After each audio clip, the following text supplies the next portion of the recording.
Teresian high ഫ്ലയേഴ്സിന്റെ പുതിയൊരു എപ്പിസോഡിലേക്ക് എല്ലാവർക്കും സ്വാഗതം. തെരേസ്യൻ അക്കാഡമിയുടെ തെരേസ്യൻ മിഷൻ ഫോർ ജർമ്മനി എന്ന പ്രൊജക്ട് വഴി ഈ ഇന്ത്യയിലേക്ക് 45 കുട്ടികളാണ് പോകുന്നത്. അതിലെ കുറച്ച് കുട്ടികളാണ് ഇന്ന് നമ്മളോടൊപ്പം ഉള്ളത്. അവരോട് നമുക്ക് വിശേഷങ്ങൾ ചോദിച്ചറിയാം. നിങ്ങളെല്ലാവരും നിങ്ങളൊന്ന് ഇൻട്രൊഡ്യൂസ് ചെയ്യും. ആൻമരിയ, റോണ, സുറുമി, നേഹ, അൽന, അന്ന, അൻലിയ, ജസ്ന, മരിയ, ദിയ, ജീവൻ. അപ്പൊ നിങ്ങളുടെ ഒരുപാട് നാളത്തെ ഹാർഡ് വർക്ക് അതിന്റെ എൻഡിലേക്ക് എത്തിയിരിക്കുകയാണ്. വരും ദിവസങ്ങളിൽ തന്നെ നിങ്ങൾ ജർമ്മനിയിലേക്ക് പറക്കാൻ റെഡി ആയിരിക്കാണ് അല്ലേ? അപ്പൊ എല്ലാവരും എക്സൈറ്റഡ് ആണോ? How do you feel? Ann Maria, how do you feel?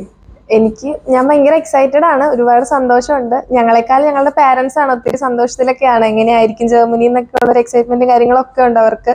ഇപ്പൊ ജർമ്മൻ പഠിക്കാൻ വന്ന അന്ന് തൊട്ട് വെയിറ്റ് ചെയ്യുന്ന ഒരു മൊമെന്റ് ആണല്ലോ. ഇനിയിപ്പോ അടുത്തോണ്ടിരിക്കേണ്ട 2 ആഴ്ചയും കൂടെ ഉള്ളൂ. തെരേഷ്യനിൽ പഠിച്ചുകൊണ്ട് തന്നെ എല്ലാം പെട്ടെന്നായിരുന്നു. ഞങ്ങൾക്ക് ഡേറ്റ് എടുത്ത് തരുന്നതും എല്ലാം ഇവിടുന്ന് തന്നെയായിരുന്നു. അതുപോലെ തന്നെ പ്രോസസ്സിങ്ങും ഭയങ്കര ഫാസ്റ്റ് ആയിരുന്നല്ലോ. അപ്പൊ പെട്ടെന്ന് പോവാൻ റെഡിയായി. എല്ലാം ഭയങ്കര ഹാപ്പിയാണ്. ജീവൻ എന്താ പറയാനുള്ളത്? എക്സൈറ്റഡ് ആണോ? ഞാൻ വളരെയധികം ഹാപ്പിയാണ്. ഇനിയിപ്പോ കുറച്ച് ദിവസങ്ങളെ ഞങ്ങൾക്ക് ഇനി ജർമ്മനിയിലേക്ക് പറക്കാനുള്ളൂ. അത് ഓർക്കുമ്പോൾ ശരിക്കും ഒരു എക്സൈറ്റ്മെന്റ് ആണ്. പിന്നെ ഈ ചെറുപ്പത്തിലൊക്കെ നമ്മൾ ഹിസ്റ്ററി ബുക്കുകളിലൊക്കെ ഇങ്ങനെ ഓരോ സ്ഥലങ്ങളെ കുറിച്ച്, പ്രത്യേകിച്ച് നമ്മൾ ജർമ്മനിയെ കുറിച്ച് കുറെ ഹിസ്റ്ററി ഒക്കെ പഠിക്കുന്നുണ്ട്. അതുപോലെ തന്നെ കുറെ ടിവികളിലൊക്കെ ഇങ്ങനെ ആ സ്ഥലങ്ങളെ കുറിച്ച് ഇങ്ങനെ കാണിക്കുമ്പോൾ വളരെ ഒരു ആഹ്ലാദമാണ് അവിടേക്ക് എത്താൻ പറ്റുമോ എന്നുള്ളത്. ഇനിയിപ്പോ എന്തായാലും കുറച്ച് ദിവസങ്ങൾക്കുള്ളിൽ ഞങ്ങൾ അവിടെ എത്തും.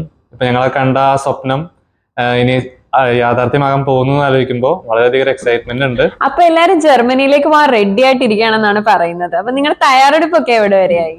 തയ്യാറെടുപ്പുകളൊക്കെ ഏകദേശം എല്ലാം ആയി. ഇപ്പം പാക്കിംഗ് ഒക്കെ ഏകദേശം കഴിയാറായി. അച്ഛനെ ഇങ്ങനെ പോയിന്റ് ആയിട്ട് ഒത്തിരി ഇൻഫർമേഷൻസ് ഒക്കെ തന്നിട്ടുണ്ടായിരുന്നു, എന്തൊക്കെ അങ്ങോട്ട് കൊണ്ടുപോകേണ്ടതെന്നൊക്കെ. അതുകൊണ്ട് തന്നെ പാക്ക് ചെയ്യാൻ വലിയ ബുദ്ധിമുട്ടൊന്നും വന്നില്ല. ഒരാഴ്ച കൊണ്ട് ഫുൾ പാക്കിംഗ് ഒക്കെ കഴിയും. നിങ്ങളുടെ എവിടെ വരെയായി? ഈ പറഞ്ഞ പോലെ അച്ഛൻ ഞങ്ങൾക്ക് ഡേ ബൈ ഡേ എല്ലാ ഇൻഫോസും തരും. അങ്ങോട്ട് ജർമ്മനിലേക്ക് പോകുമ്പോൾ എന്തൊക്കെയാ സാധനങ്ങൾ വാങ്ങിക്കേണ്ടത്. അപ്പൊ കുറച്ച് സാധനങ്ങളൊക്കെ വാങ്ങിച്ചു. ഇനി കുറച്ച് സാധനങ്ങളൂടി ഉണ്ട്. അപ്പൊ പാക്കിംഗ് ഒക്കെ ഓൾമോസ്റ്റ് പകുതി കഴിയാറായി. എൻ്റെ ഇതുപോലെ തന്നെ ഷോപ്പിംഗ് ഒക്കെ കഴിഞ്ഞു. പാക്കിംഗ് കുറച്ചുകൂടെ കഴിയാനുണ്ട്. ഇപ്പൊ എല്ലാവരുടെയും ഒരു സ്വപ്നമാണ് എബ്രോഡ് പറക്കാന്നുള്ളത്. അതിന് ഒരുപാട് ഓപ്ഷൻസും ഉണ്ട്. പക്ഷെ നിങ്ങൾ എത്തിയിരിക്കുന്നത് ജർമ്മനി എന്നുള്ള ഒരു ഓപ്ഷനിലേക്കാണ്. എങ്ങനെയാണ് ആ ഒരു തോട്ട്? എന്തുകൊണ്ടാണ് നിങ്ങൾ ജർമ്മനി ചൂസ് ചെയ്യാനുള്ള കാരണം? ഞാൻ ജർമ്മനി ചൂസ് ചെയ്യാനുള്ള കാരണം മറ്റെല്ലാവരെയും പോലെ തന്നെ ഫ്രീ എഡ്യൂക്കേഷൻ ആണ്. അതുപോലെ തന്നെ നമുക്ക് പഠിച്ചുകൊണ്ടിരിക്കുമ്പോൾ തന്നെ സാലറി കിട്ടും. അത് നമുക്ക് കൂടുതൽ ഇവിടെ പഠിക്കുന്നതിനേക്കാളും കുറച്ചുകൂടി നമുക്കൊരു ഇൻട്രസ്റ്റിംഗ് ആയിട്ടുള്ള ഒരു കാര്യം കൂടിയാണല്ലോ. അതുപോലെ തന്നെ നമുക്ക് മറ്റൊരു രാജ്യത്തേക്ക് പോകാം. അതുപോലെ ഇപ്പോൾ കൂടുതൽ എല്ലാവരും ഇംഗ്ലീഷ് സ്പീക്കിംഗ് കൺട്രീസ് ആണ് ചൂസ് ചെയ്യുന്നത്. അതിൽ നിന്ന് എന്തെങ്കിലും ഒരു വ്യത്യസ്തത ആയിക്കോട്ടെ എന്ന് കരുതിയാണ് ഞാൻ ജർമ്മൻ പഠിച്ചതും ജർമ്മനി ചൂസ് ചെയ്തതും. റോണ എന്തുകൊണ്ടാണ് ജർമ്മനി ചൂസ് ചെയ്തത്? ഞാൻ ഏറ്റവും കൂടുതൽ പുറത്തുപോയി പഠിക്കാൻ ആഗ്രഹിച്ച രാജ്യം ജർമ്മനിയായിരുന്നു. കാരണം സ്റ്റുഡൻസ് ആയ നമ്മളെ സംബന്ധിച്ചിടത്തോളം നല്ലൊരു കരിയർ ബിൽഡ് ചെയ്യാനായിട്ട് ഏറ്റവും സേഫ് ആൻഡ് സെക്യൂർഡ് ആയിട്ടുള്ള രാജ്യമാണ് ജർമ്മനി. നമ്മൾക്ക് പഠിക്കുന്ന സമയത്ത് തന്നെ സ്റ്റൈഫൻഡ് ഉള്ളത് കൊണ്ട് അവിടെ ചെന്നിട്ട് ഫിനാൻഷ്യലി വലിയ ഇഷ്യൂസ് ഒന്നും നമ്മൾ ഫേസ് ചെയ്യേണ്ടി വരില്ല. അതുപോലെ തന്നെ മറ്റു രാജ്യങ്ങളെ അപേക്ഷിച്ച് നമുക്ക് ജർമ്മനി പോകാനുള്ള എക്സ്പെൻസ് കമ്പയർ ചെയ്യുമ്പോഴും വളരെ കുറവാണ്. അത് എനിക്ക് വളരെ ഇംപ്രസീവ് ആയിരുന്നു. അതുകൊണ്ടാണ് ഞാൻ ജർമ്മനി ചൂസ് ചെയ്തത്. പ്രോസസ്സിങ്ങിന്റെ കാര്യം വരുമ്പോൾ എല്ലാവരുടെയും മൈൻഡിൽ ഒരു കൺഫ്യൂഷൻ ആയിരിക്കും, എവിടെ ചെയ്യും, എങ്ങനെയായിരിക്കും എന്നൊക്കെ ഉള്ളത്. പക്ഷെ നിങ്ങൾ എല്ലാവരും ചൂസ് ചെയ്തത് തെരേസ്യൻ അക്കാഡമിയാണ്. എങ്ങനെയാണ് പ്രോസസ്സിങ് തെരേസ്യൻ അക്കാഡമി തന്നെ ചെയ്യാം എന്നുള്ള ഒരു തോട്ട് വന്നത്? ഞാൻ ഈ തെരേസ്യൻ അക്കാഡമി തന്നെയാണ് ജർമ്മൻ ലാംഗ്വേജ് ഒക്കെ പഠിച്ചത് തന്നെ. CST ഫാദേഴ്സിന്റെ നേതൃത്വത്തിലുള്ള ഒരു അക്കാഡമി എന്നതുകൊണ്ട് തന്നെ എന്റെ പാരന്റ്സിനുള്ള ഒരു വിശ്വാസമായിരുന്നു എനിക്കിവിടെ നല്ല രീതിയിൽ പഠിക്കാൻ പറ്റുന്നുള്ളത്. അപ്പൊ ഈ പഠനത്തിന്റെ ഈ സമയത്ത് തന്നെ എനിക്ക് മനസ്സിലായി ഇവർ നല്ല രീതിയിലുള്ള ഒരു ക്വാളിറ്റി ആർന്നൊരു കാര്യങ്ങളാണ് നമുക്ക് ചെയ്തു തന്നത്. അപ്പൊ എനിക്ക് വേറെ ഓപ്ഷൻ പിന്നെ നോക്കേണ്ടി വന്നില്ല. അതുകൊണ്ട് തന്നെ ഞാൻ തെരേസ്യൻ അക്കാഡമിക്ക് തന്നെ എന്റെ പ്രോസസ്സിംഗ് കൊടുത്തു. അപ്പൊ അതിന്റെ ഫലമായിട്ട് തന്നെ എനിക്കിപ്പോ 2 മാസം കൊണ്ട് തന്നെ എന്റെ പ്രോസസ്സിംഗ് എല്ലാം പൂർത്തിയായി. ഇപ്പൊ സെപ്റ്റംബറിൽ എനിക്ക് പോകാനുള്ള എല്ലാ കാര്യങ്ങളും തെരേസ്യൻ അക്കാഡമി ചെയ്തു തന്നു. ഞാനും A1 മുതൽ B2 വരെ തെരേസ്യൻ അക്കാദമി തന്നെയാണ് പഠിച്ചത്. എനിക്കിപ്പോ എക്സാമിന് ഡേറ്റ് ഒക്കെ ആയാലും തെരേസ്യൻ അക്കാദമി തന്നെയാണ് എടുത്തു തന്നത്. നമ്മളിപ്പോ വേറൊരു ഏജൻസി ചൂസ് ചെയ്യുകയാണെന്നുണ്ടെങ്കിൽ നമുക്കിപ്പോ അതിനെക്കുറിച്ച് ഒരുപാട് അന്വേഷിക്കേണ്ടതായിട്ട് വരും. അതിൻ്റെ ഒന്നും ആവശ്യം വന്നില്ല. എനിക്കിപ്പോൾ തെരേസ്യൻ അക്കാദമിയോടുള്ള ഒരു ട്രസ്റ്റ് ത്രൂ ഔട്ട് ഈ പ്രോസസ്സിങ്ങിൽ ഉണ്ടാവുന്നുള്ളൊരു വിശ്വാസം കൊണ്ട് തന്നെയാണ് ഞാൻ തെരേസ്യൻ അക്കാദമി ചൂസ് ചെയ്തത്. ആൻമരിക്ക് എന്താ പറയാനുള്ളത്? ഞാനും ഇവിടെ പഠിക്കുന്ന സമയം തൊട്ട് കാണുന്നതാണല്ലോ. നമ്മുടെ സീനിയേഴ്സിന്റെ പ്രോസസ്സിംഗ് ഒക്കെ തെരേസ്യനിൽ തന്നെയാണ് ചെയ്തുകൊണ്ടിരുന്നതൊക്കെ. അപ്പം നമ്മൾ കാണുന്നുണ്ടായിരുന്നു പെട്ടെന്ന് തന്നെ അവരുടെ പ്രോസസ്സിംഗ് ചെയ്യുന്നതും. അതുപോലെ പെട്ടെന്ന് തന്നെ കോൺട്രാക്ട് ഒക്കെ വന്നു. ആ ഒരു വിശ്വാസം കൊണ്ടാണ് ഞാനും കൊടുത്തത്. അത് ഇതുവരെ തെറ്റിയില്ലെന്ന് വിശ്വസിക്കും. നിങ്ങൾ എല്ലാവരും തന്നെ തെരേസിന്റെ കുട്ടികളാണെന്നാണ് ഇപ്പൊ പറഞ്ഞത്. അപ്പൊ എങ്ങനെ ഉണ്ടായിരുന്നു ഇവിടുത്തെ ഒരു learning experience, teaching experience? How do you feel as an ex Teresian? തെരേസിനിൽ ഞാൻ പഠിച്ച സമയം ഒരിക്കലും മറക്കാൻ പറ്റാത്തൊരു എക്സ്പീരിയൻസ് ആയിരുന്നു. +2 ഒക്കെ കഴിഞ്ഞ് ജർമ്മൻ പഠിക്കാൻ വരുമ്പോൾ ടെൻഷൻ ഉണ്ടായിരുന്നു എങ്ങനെയായിരിക്കും എന്നൊക്കെ. പക്ഷേ കോളേജ് ലൈഫൊക്കെ മിസ് ചെയ്യുന്നു വിചാരിച്ചു. പക്ഷേ ഇവിടെ വന്നപ്പോൾ വെവ്വേറെ സ്ഥലത്തു നിന്നുള്ള ആൾക്കാർ, ഒരുപാട് നല്ല ഫ്രണ്ട്ലി ആയിട്ടുള്ള ടീച്ചേഴ്സ്, നല്ല ഫ്രണ്ട്സ്, അതൊക്കെ ഒരിക്കലും മറക്കാൻ പറ്റില്ല. തെരേസിനിൽ ഞാൻ പഠിച്ചത് എന്ന് വെച്ചാൽ എനിക്ക് നല്ല സന്തോഷമുണ്ട്. ഞാൻ A1 തൊട്ട് B2 വരെ തെരേസൻ അക്കാദമിയിലാണ് പഠിച്ചത്. എനിക്ക് അതിൽ ഏറ്റവും വലിയ ഹൈലൈറ്റ് ആയിട്ട് തോന്നിയത് B1 നമുക്ക് ഗുരുകുലമാണ്. അപ്പം എന്തെങ്കിലും ഒരു ഡൗട്ട് ഉണ്ടെങ്കിലോ അല്ലെങ്കിൽ എന്തെങ്കിലും ഒരു കാര്യങ്ങൾ ഉണ്ടെങ്കിലോ ടീച്ചേഴ്സ് നമ്മുടെ ഒപ്പം തന്നെ ഇരുന്ന് അത് തിരുത്തി തരും. അതിൽ ഏറ്റവും വലിയ റൂൾ എന്ന് പറഞ്ഞാൽ 24 hours നമുക്ക് ജർമ്മൻ സംസാരിക്കണം എന്നുള്ളതായിരുന്നു. അപ്പം എന്തെങ്കിലും ഒരു നമ്മൾ സ്പീക്കിംഗ് എന്തെങ്കിലും ഒരു തെറ്റ് വന്നാൽ അപ്പം തന്നെ അവർ തിരുത്തി തരും. അപ്പം എനിക്ക് ഞാൻ പഠിച്ച എക്സ്പീരിയൻസിന് തെരേസനാണ് എനിക്ക് ബെസ്റ്റ് ആയിട്ട് തോന്നിയത്. എനിക്കും അങ്ങനെ തന്നെയാണ് ഫീൽ ആയിരിക്കുന്നത്. ഞാനും വളരെ സാറ്റിസ്ഫൈഡ് ആണ് തെരേസ്യൻ അക്കാഡമിയിൽ പഠിക്കാൻ പറ്റിയതിൽ. എനിക്ക് വളരെ സന്തോഷമുണ്ട്. ഇനി ജർമ്മൻ പഠിക്കാനായിട്ട് ആഗ്രഹിക്കുന്നവർക്കാണെങ്കിലും Teresian is the best option. അപ്പൊ നിങ്ങൾ എല്ലാവരും കാരിത്താസിലോട്ടുള്ള കുട്ടികളാണ്.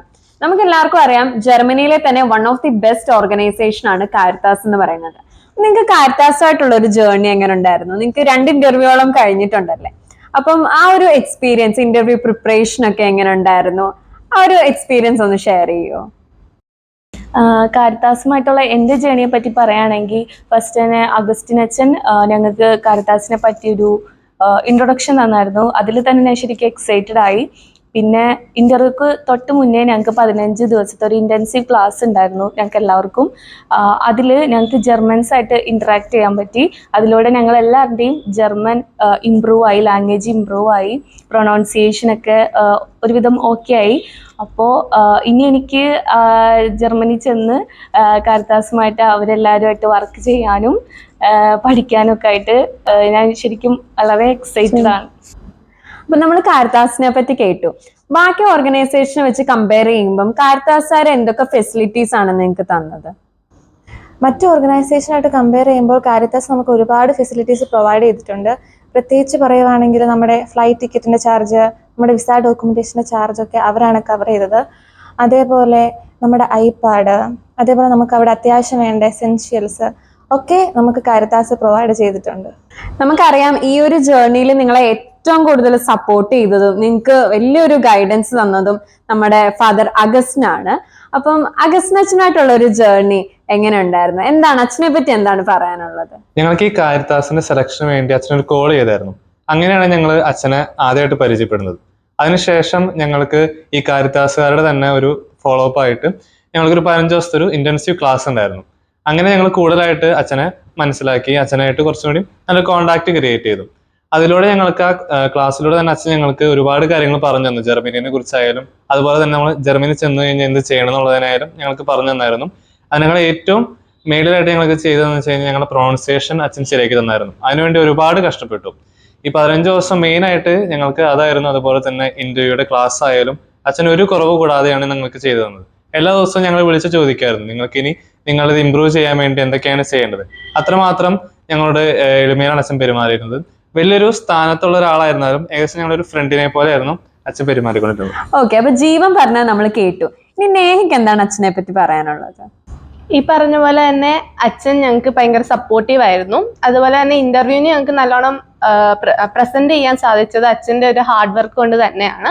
അതുപോലെ തന്നെ ഏത് സമയത്താണേലും അച്ഛൻ ഞങ്ങൾക്ക് എന്ത് ഡൗട്ട് ചോദിക്കാനും അവൈലബിൾ ആയിരുന്നു. അതുപോലെ തന്നെ അച്ഛൻ ഇപ്പോഴാണേലും എല്ലാ കാര്യത്തിനും ഞങ്ങൾക്ക് ഭയങ്കര സപ്പോർട്ടീവ് ആണ്. ഓക്കെ, അപ്പൊ നിങ്ങക്ക് പറയാനുള്ളതൊക്കെ കേട്ടു. അപ്പം എല്ലാരും ടെൻഷനിലാണോ? വീട്ടിൽ നിന്ന് മാറി നിൽക്കുന്നതിന്റെ ഒരു ചെറിയ ടെൻഷൻ ഉണ്ട്, എന്നാലും കുഴപ്പമില്ല, എക്സൈറ്റ്മെന്റ് ഉണ്ട്. അപ്പം എല്ലാരും വളരെ ഹാപ്പിയാണ്, എക്സൈറ്റഡ് ആണ്. നിങ്ങളുടെ പ്രോസസ്സിങ്ങിനായിട്ട് തെരേസ്യൻ അക്കാഡമി തന്നെ ചൂസ് ചെയ്തതിന് ഒരുപാട് താങ്ക്സ്. നിങ്ങൾ തെരേസ്യൻ ഫാമിലിയുടെ ഒരു ഭാഗമാണ്. മുന്നോട്ടും അത് അങ്ങനെ തന്നെ ആയിരിക്കും. നമ്മുടെ തെരേസ്യൻ മിഷൻ ഫോർ ജർമ്മനി വഴി ജർമ്മനിയിലേക്ക് ഇപ്പൊ എത്തിയിട്ടുള്ള നമ്മുടെ സ്റ്റാഫുകളുണ്ട്, സ്റ്റുഡൻസ് ഉണ്ട്. എല്ലാവരും നിങ്ങളുടെ മുന്നോട്ടുള്ള എല്ലാ സപ്പോർട്ടിനും അവിടെ കാണും. അപ്പം പറക്കാൻ റെഡി ആയിട്ടിരിക്കുന്ന എല്ലാവർക്കും ഓൾ ദ വെരി ബെസ്റ്റ്.